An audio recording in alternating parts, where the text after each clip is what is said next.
to the LFC transfer room after a monumental 3-1 win between Liverpool and Newcastle. I am Jack, joined today by Ta for a relatively brief post-match recap. Ta, how are you doing today, my friend? I'm good. I mean, you went home yesterday or today morning, so I hope that journey was fine. Break is starting soon for school, so I'm very excited. How are you? I'm doing great. No, yeah, I got back home. I'm at my parents' place now. It's the festive time. There's a lot of uncertainty in the Prem right now, obviously with the long-term future. But this was a huge match between Liverpool and Newcastle. Yeah. Make sure you get in the comments. Let us know your thoughts on the match.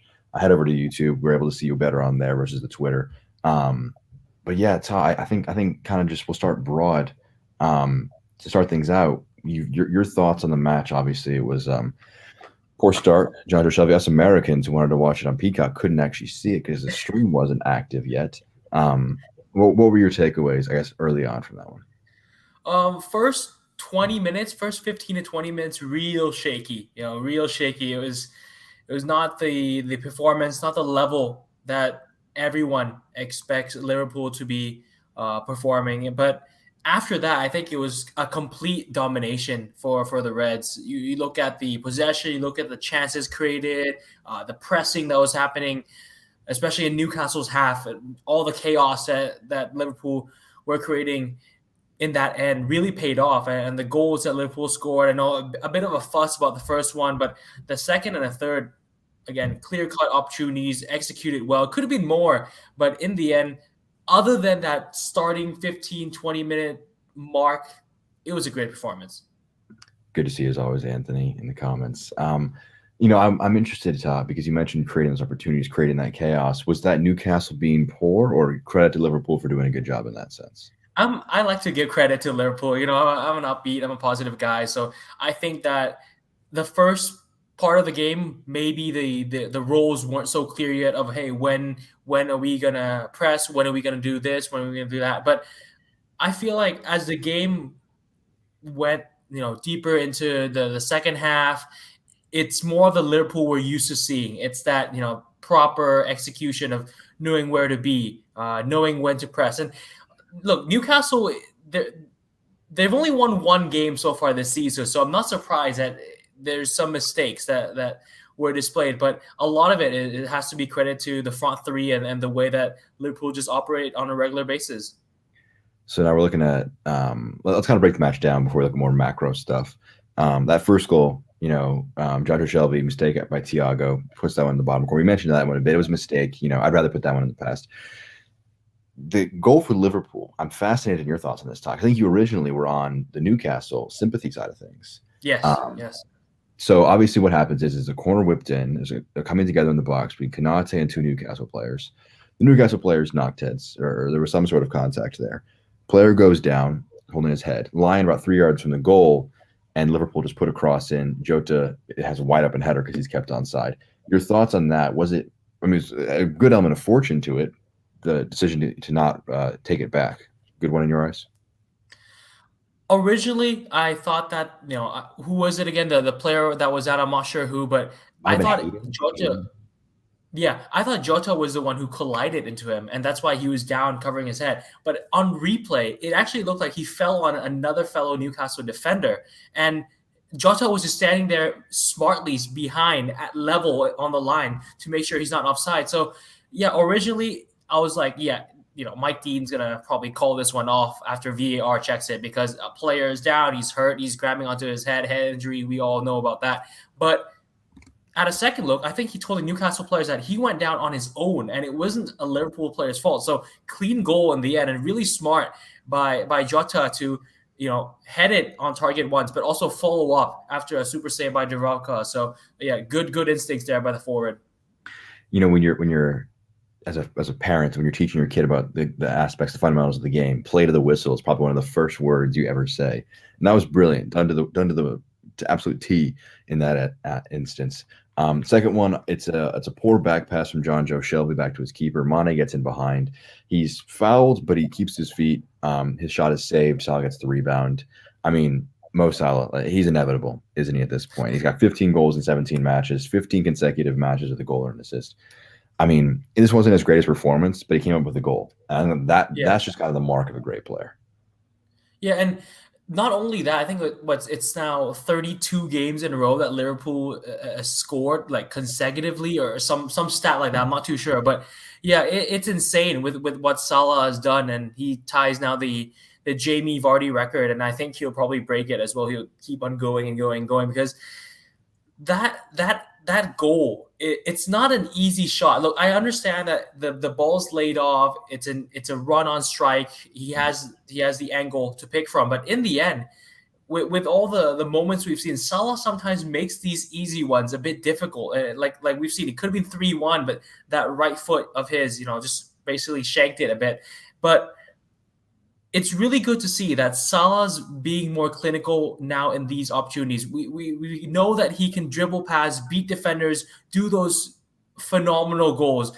But I like these type of goals as well. It shows that there's two sides to the player: that phenomenal superstar side, and also the one who just strikes it and scores the simple chances that needs to be converted. Keep it basic at times when you need to. And so then there was I don't want to say squeaky bum time for about 45 minutes, but there was a good period where Liverpool it was only 2-1, no Van Dijk and Fabinho. We haven't really mentioned that, but obviously with them too, as well as Curtis Jones, COVID-19 positive tests, big losses in the defensive end for Liverpool. Then there's the Trent strike. I mean, that was unbelievable. The technique. A rocket to the moon there. A rocket to the moon. Just, oh my goodness. I think the net's still moving. Someone go check at Anfield. It's still rattling because, I mean, the way he touches it and just strikes it, it's De Bruyne-esque. You know what I mean? The technique, the way the ball just dips and then hooks up in the end. It's beautiful. It's beautiful. It's so nice to see from our right back. He's got it all. I mean, the crossing, the passing, the defending, the attacking, the shooting as well. I mean, Jack, I can't stop talking about that goal. And there was also a moment. I'm gonna kind of backtrack from the goal for a moment. There was a moment Fraser was in behind 1-on-1, and Trent makes a brilliant last ditch tackle. I mean, it was really, really on the edge, but he got it done. And I think that, yeah, it's risky. Yeah, it could have been a penalty in 2-2, but those are the margins you play in this sport. And so I don't say he's the complete fullback because he still has a ways to go defensively. I think he's not bad defensively, but his potential is still untapped defensively. But when he can do that, when he can create 100 chances in 2021, first player to do that in the Premier League, it's unbelievable, that level of quality. So I think I'll segue kind of to the match as a whole. It wasn't a pretty performance. I mean, I think the last two Premier League matches were both 1-0s that we did watch-alongs for. It's the first time we weren't doing a watch-along. We get 4 goals in a bit of a thrilling match. Come on. It was – so who's your man of the match after that one? Because I think it's a tough one, isn't it? I picked Trent for this one. Usually it's a no-brainer. You go for Mo Salah, but I think that what Trent did in the game just shows how complete he is as a defender. I know that the defensive liability still exists just a little bit. Some opportunities against a fast winger. He gets burnt sometimes. He gets caught out of position. But who doesn't? Who doesn't at times? Who doesn't? And also the ability to do that last-stitch tackle and also finish at the highest caliber. I mean, that is De Bruyne level. If Ronaldo, if Messi did that, it'll blow up the internet. So, I mean, it just shows what a complete player he is on both ends of the pitch. Yeah, it's got to be Trent for me. Obviously, we've gone for Mo for the past 2 home games now. But no, this one's Trent. I'm trying to think of who my man of the match is for this one because it's a really tough one. It's hard to go other than Trent because I think that probably not Ox. He was that was not his finest hour. I don't know if Kris is somewhere across the internet watching this, and I don't want to break his heart. But that one is not a great performance. I think I'll give a not man of the match shout to Naby Keita, but he came off the bench, and I thought he looked really, really sharp. I'm interested in your thoughts on him. He's not my man of the match, to clarify that. I love Naby Keita, and I think that he had a really great cameo. I wouldn't be surprised if you said he was your man of the match. I mean, he came on for what, 15, 16 minutes? Yeah. But I think he was creative. He was pretty direct. He nearly had that really, really clever chip over Dubravka. I thought he was great. I'm interested in the cameos of Keita and Firmino in your eyes, Tom. Whenever Keita plays at his peak level, whenever he's fit, I always said that in previous streams since the United one, the 5-0 one back a few months ago, he's a fantastic asset to have on this team. The only issue is that we rarely see a fit Keita, so there's some inconsistency there, Jack. And I want to know because you're a big Keita guy, but I know the injuries you can't blame it on the player, but the fact that it's so inconsistent over the past 2-3 seasons now that we have had him since 18-19, does that make it that is that a factor why he's not a regular starter because of the inconsistency? We've seen how important Klopp's defines trust in players, and Keita's inability to stay on the pitch regularly reduces that trust, because do you trust him to make a 50-50 tackle and not come away hurt? Yeah. I don't trust him to do that, because he's and again, I'm not blaming him as a player, but the fact of the matter is he has a bad injury track record. But when he's on the pitch and when he can do things like he did today, he's a really great asset off the bench. Because I thought our subs, Milner, and I'm actually reading this comment, I want to segue into a Chelsea discussion in just a moment. Milner, Firmino, and Keita, those are 3 solid subs. I'm not that's not title-winning depth necessarily, but that's really impressive.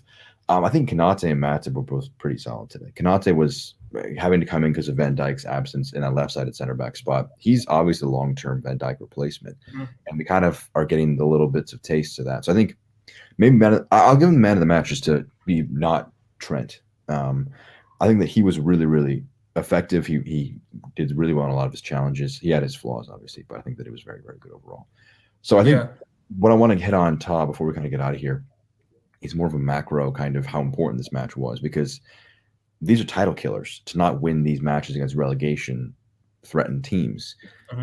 But, with Chelsea dropping points against Everton, shout out Everton for the 1-1 draw.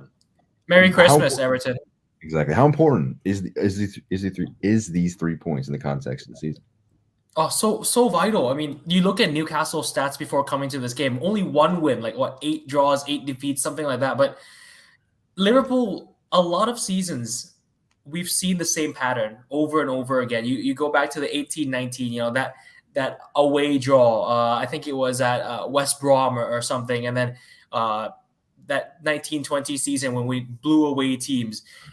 It's winning against teams that you should win against on paper that gets you through in the end, because everyone's going to remember the big clashes, the home wins against Man City, the home wins against Manchester United, all those stuff. Of course, that's great to have to build your resume and to get those points, especially with a big crowd watching. But it's games like this where not a lot of people are paying attention. Not a lot of people expect there to be an upset. You have to go out and perform at the best of your ability and get the job done in the end. And Liverpool did just that today. Dig themselves in a little bit of a hole early on. Don't like to see John Joe Shelby running all the way across the pitch to celebrate with the away ends. But look, in the end, we got the job done.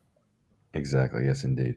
So looking forward now, obviously there's the match this Sunday against Spurs. Now there's a lot of question marks. Spurs had their match against Leicester today postponed. Klopp before the match even saying himself that he thinks that the matches this weekend should be postponed. So we're looking at a potential for a short-term, if not very long-term postponement in the Premier League.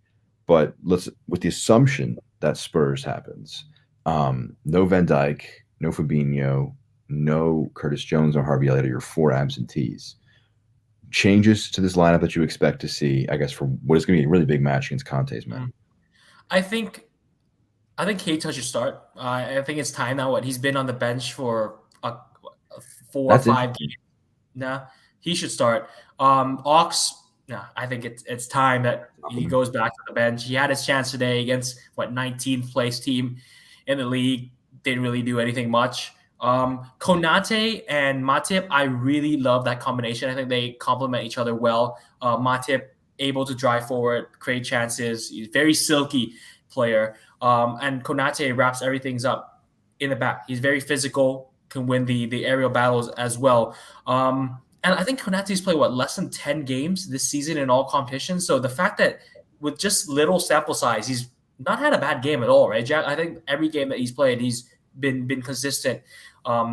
in the back line. So yeah, I'm not too worried about the back line. Maybe just the odd switch in the middle of the park. Maybe Ox out for Keita, or I don't know, Minamino in, or I don't know, Milner in for a solid, more defensive setup. But yeah, the front three, they pick themselves. Yeah, no, I think you make a good point with the Kanate. I think his base level performance has been very, very exceptional. And he's been obviously building on that foundation, match in and match out.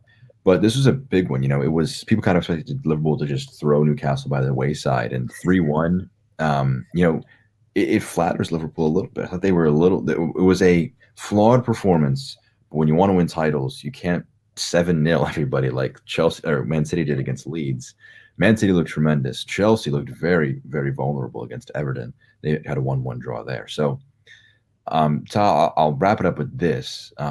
I'm not sure how much of the Chelsea match you watched. I watched very little of it for context because Liverpool was obviously on. Is Liverpool looking up at Man City, no longer down at Chelsea in terms of the title race? I think it's too early, Jack. I want to say that. I want to say that, hey, it's onwards and upwards now. Let's dethrone Manchester City, but no, I think Chelsea still have some things up their sleeves. I still think there's too much quality in that side to not make it a 3-horse race all the way up to the end of the season at May. So yeah, and also I just scrolled through my phone and saw a stat on Liverpool's official Instagram that it's 2,000 top flight wins now. So yeah, incredible stuff. Yeah, incredible stuff. First English team to do that, which is just a remarkable stat historically and obviously in the recents. So that's going to do it for our stream here today between Ta and myself. It was a fun one, short one, just nice and compact. There's a lot of uncertainty in the Premier League right now, but what is for sure is there will be content coming on the LFC transfer. So make sure to follow us on all our social platforms. And everyone stay safe in this time of year. Everyone enjoy your holiday season. Ta, good speaking with you as always. I'll catch you next time on the LFC transfer.